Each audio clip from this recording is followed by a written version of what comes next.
Have you ever wondered why sometimes your fried rice tends to get sour? It is because there are things that you're not doing right.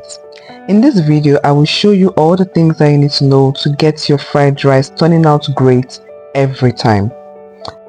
Firstly, you should get a large pot or a pan like I'm using here, and then stir in some spices in oil. Allow them to fry for a few minutes, but they shouldn't get burned. Don't be like me. Those ones are a little burned.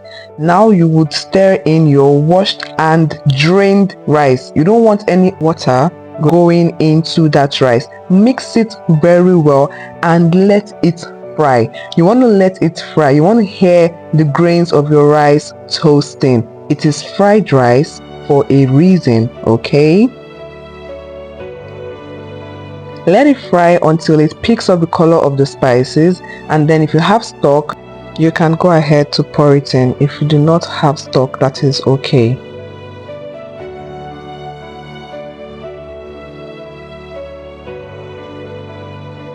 Once you're done stirring in your stock, you can now pour in water just enough to cook the rice. You don't want your rice to be overcooked. You don't want it soggy. You also do not want it undercooked so that it is hard. You need your rice to be at the perfect texture.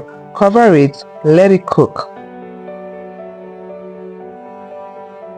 Once your rice is done, fluff it up so that you can release the steam. Having a lot of steam or trapping a lot of steam in your fried rice is part of the reasons why it can get sour quickly. This is because there's a lot of heat and that contributes to moisture that gets retained in the rice. Now you want to fluff it up and then allow it to cool completely. You can turn it out from your pot, which is recommended. After now, we would go ahead to cook our vegetables.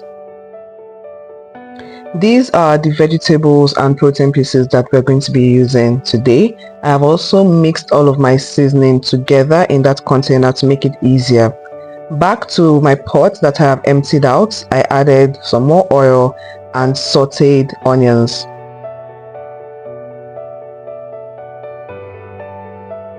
After sauteing for about 2 minutes, you can go in with some beef. In this case, I'm using beef. You can use anything. You can use chicken, you can use shrimp, anything that you prefer, or you can leave it out totally. The beef I've already seasoned and I've allowed it to rest.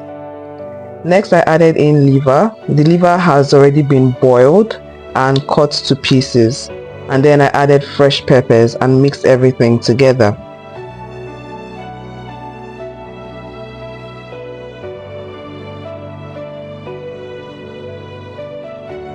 Let them cook and then go in with your hard vegetables first. Today the hardest vegetable I'm using is carrots, which have already been washed and diced. So I'm going to be adding these first so that they can go ahead to get a little bit softened by the time the dish is done. Next, I added in my mixed spices. If you want to know what I use, the full ingredients list will be in the description, so make sure you check it out. Let the beef and the carrots cook for a while in all of those spices and herbs, and then go in with your other vegetables. In today's video, I am using kidney beans, green peas, sweet corn, and cabbage.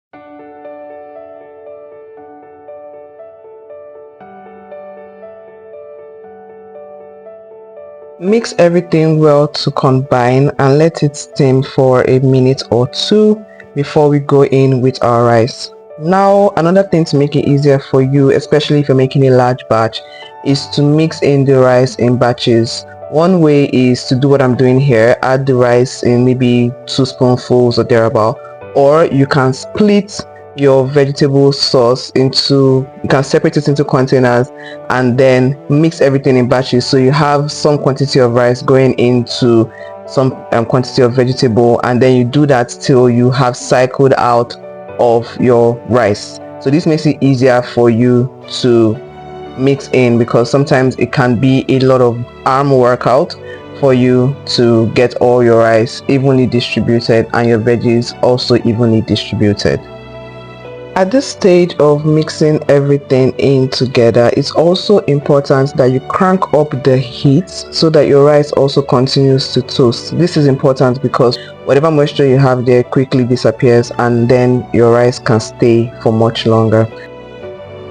I hope you'll be trying the tips I have shared in this video so that next time you can cook your fried rice with confidence that it would not get bad. That can be very frustrating. I'm sure you relate to that. Alright, so thank you so much for watching today's video. There are several other recipes like this in the description, and if you can check it out, I would appreciate you. See you next time.